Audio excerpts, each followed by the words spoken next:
Bien-aimés frères et sœurs, vous connaîtrez la vérité et la vérité vous affranchira. Ça, c'est pas moi qui le dis, c'est la Bible qui le dit. Mais moi, je vous dis mieux. Vous connaîtrez la vérité historique, notamment celle de vos ancêtres kémites, et vous aurez une vision globale de ce que c'est que la vraie souveraineté politique. J'ajoute, vous reviendrez à la spiritualité africaine ancestrale et vous comprendrez les enjeux de l'indépendance économique. Et pour terminer, vous accepterez votre identité culturelle kémite et vous obtiendrez deux choses. La première, c'est la paix. La seconde, c'est le développement, à une condition. L'unité de toute l'Afrique noire, l'unité de tous les Noirs du monde entier. Otep à tous, bienvenue sur la chaîne des panafricanistes, par essence, par conviction et par excellence. Celle des citoyens kémites par nécessité et obligation de combat. Nous sommes une chaîne qui n'est guidée que par nos ancêtres et rien que par les ancêtres qui appartiennent à l'égrégore du monde noir. Par conséquent, nous ne croyons en aucun Dieu venu de l'étranger. Toutefois, cette vidéo n'est aucunement destinée à inciter à la haine ou à la violence, car nous menons un combat qui est d'abord et avant tout spirituel, intellectuel et démocratique. Ensuite, il est politique, géopolitique et géostratégique, contre l'impérialisme, le colonialisme, le néocolonialisme et l'endocolonat, qui sont tous qualifiés de crimes contre l'humanité. Nous menons ce combat sur la base du principe fondamental que nous avons hérité de nos ancêtres kémites, qui est celui de la Mahat, c'est-à-dire solidarité, vérité et justice. Vous êtes donc en droit de connaître la vérité. Nous avons l'obligation de vous dire la vérité, rien que la vérité, afin que justice soit rendue au continent africain. Et ça, c'est notre modeste contribution dans cette noble lutte en faveur de la souveraineté, la dignité, la solidarité et l'unité africaine. C'est exactement ça que nous appelons le panafricanisme. Bien-aimés frères et sœurs, nous allons vous parler aujourd'hui encore des ravages de l'esclavage et de la colonisation. Nous allons en particulier parler du fait que l'esclavage et la colonisation ont transformé, ont formaté l'esprit, la pensée des Africains, de l'homme noir. Je parle bien de homme avec grand H, c'est-à-dire que homme ou femme. Il y a un phénomène que l'on constate ici aux États-Unis, qui montre que, en réalité, l'esclavage a produit, et la colonisation ont produit chez l'homme noir une façon de penser qui reste infantile. C'est-à-dire que l'homme noir ne pense que comme un enfant. Et pourtant, il est adulte, il a une femme, il a des enfants, elle a un mari, elle a des enfants. Elle pense toujours, ou il pense toujours comme un enfant. Quelle est la différence entre la pensée d'un enfant et d'un adulte? L'enfant, quand vous lui donnez l'argent, il va dépenser cet argent pour ce qu'il aime. Il ne va pas dépenser cet argent pour ce qui est nécessaire. Il a l'argent, il dépense pour ce qu'il aime. Quand il s'agit d'avoir ce qui est nécessaire, à ce moment, il revient encore vers les parents pour dire « j'ai besoin de ceci, j'ai besoin de cela ». C'est incroyable comment, et ça, ce sont les conséquences d'après les grands experts en psychologie, en sociologie, noirs américains bien sûr, ils vous disent que non, c'est les conséquences de l'esclavage et de la colonisation. L'homme noir, je vais vous donner les chiffres, il dépense 2 milliards de dollars par an pour les chaussures Jordan. 2 milliards par an. Les chaussures Jordan ne sont pas fabriquées par Jordan. C'est vrai que Michael Jordan, c'est un noir américain. Mais ce n'est pas lui qui fabrique ça. Il fait venir ses chaussures de la Chine, de l'Inde, du Pakistan, l'Indonésie et autres. Donc la Corée, tout ça, nous donnons au moins 2 milliards, rien que pour les chaussures. C'est pas tout. L'homme noir dépense 4 milliards de dollars par an pour l'alcool. 4 milliards de dollars pour l'alcool. L'homme noir dépense, parce que ici, là, bien entendu, ce sont des buveurs, 1 milliard de dollars pour la nourriture, notamment le poulet, le porc, la viande, la dinde et tout le reste. Attendez, il y a encore plus important. C'est que l'homme noir dépense 21 millions pour pour les parfums dans la parfumerie par an. Mais écoutez ce qui vient à la suite. 30 milliards de dollars pour les produits de beauté. Cosmétiques, salon, ongles, machin, tout ça là. 30 milliards de dollars.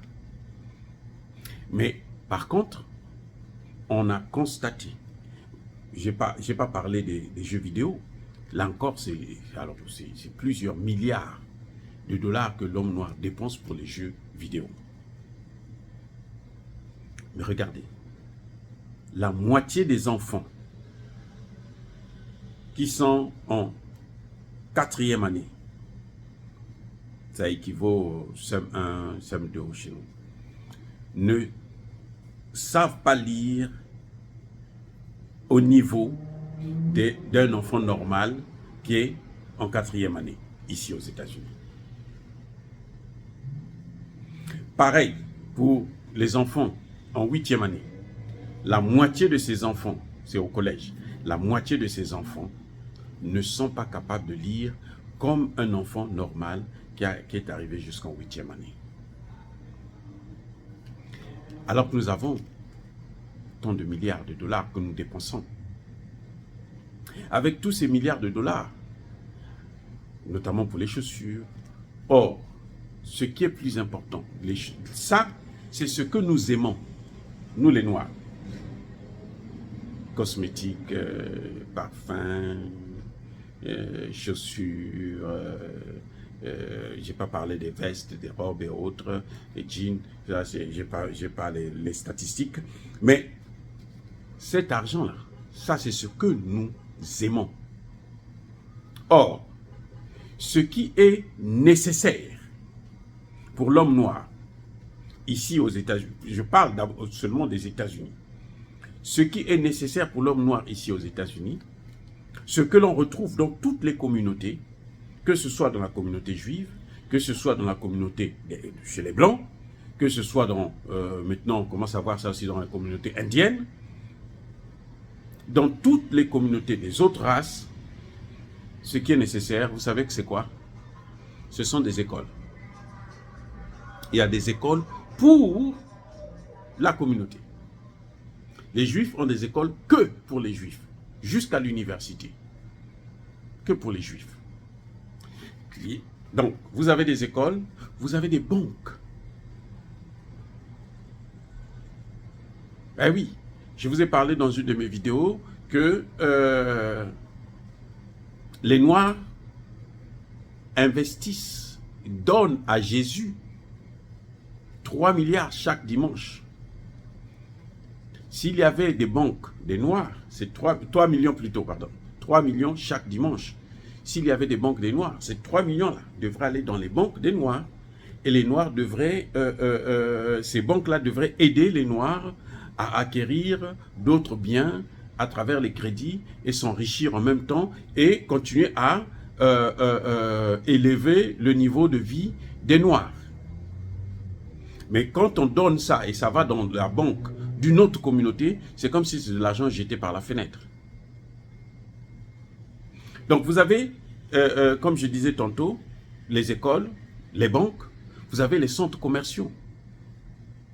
Nous n'avons pas de centres commerciaux africains ou africains-américains. Il n'y en a pas aux États-Unis. Vous avez, comme en France par exemple, vous avez Carrefour, vous avez Auchan. D'ailleurs, même en Afrique, on n'a pas de centres commerciaux.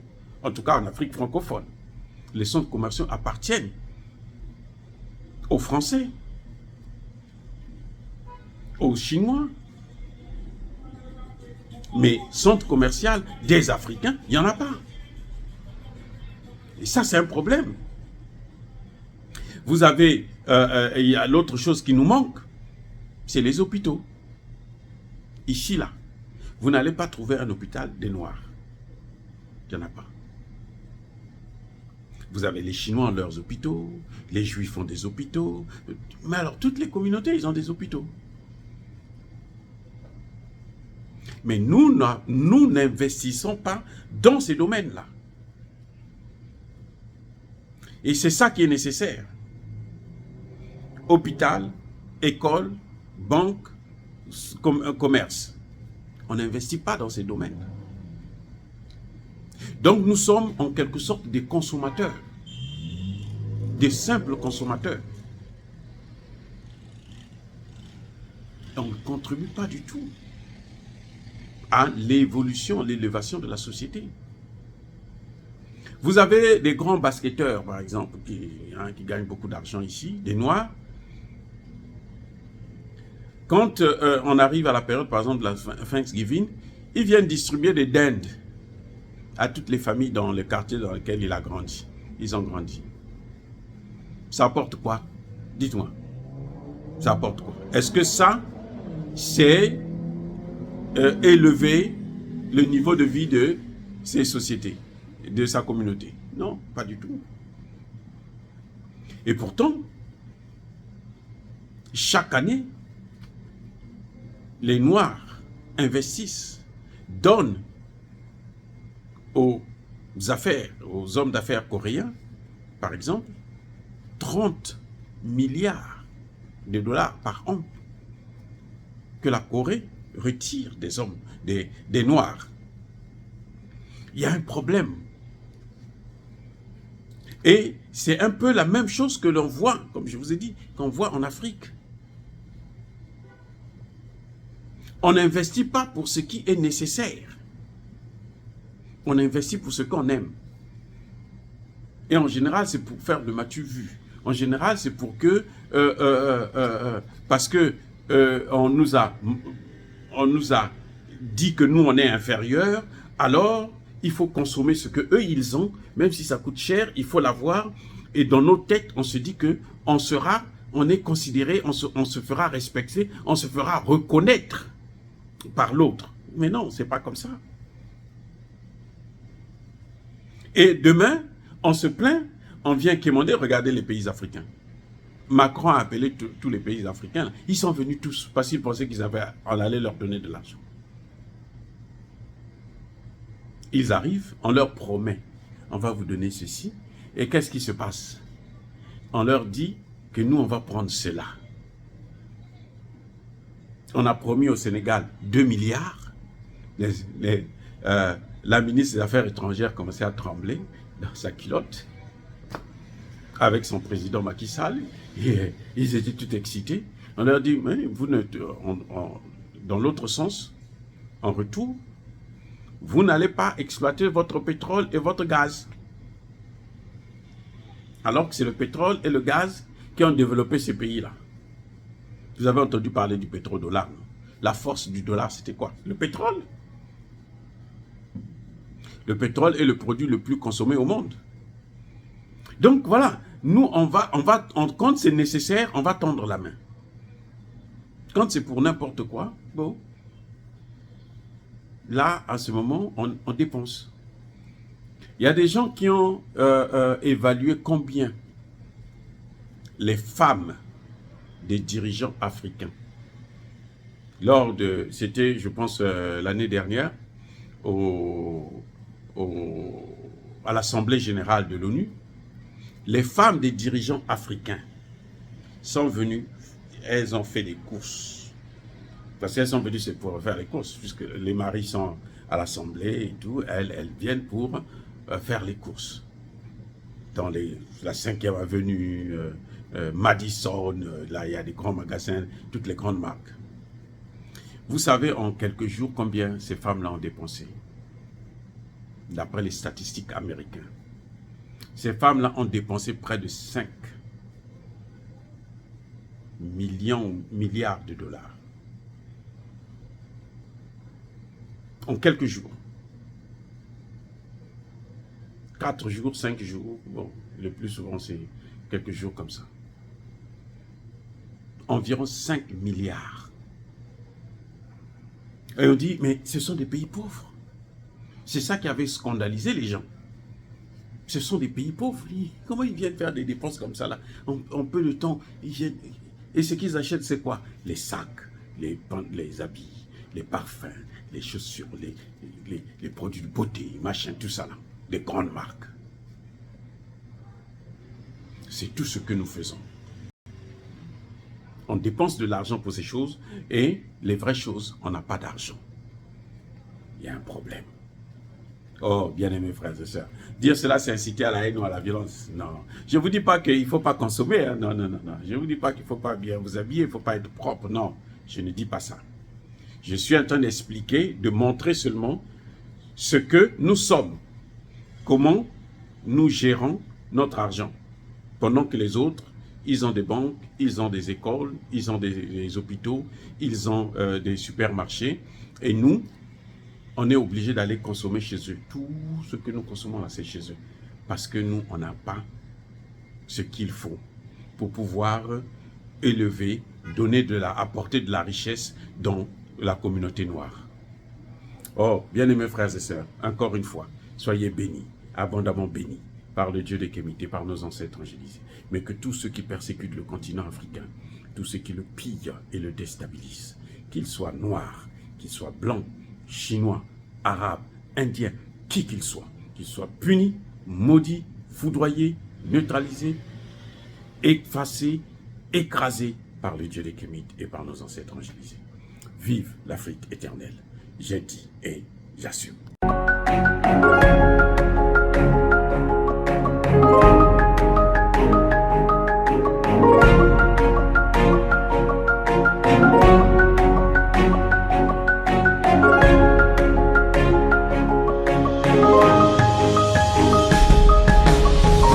Eux, ils marchent par la foi et non par la vue.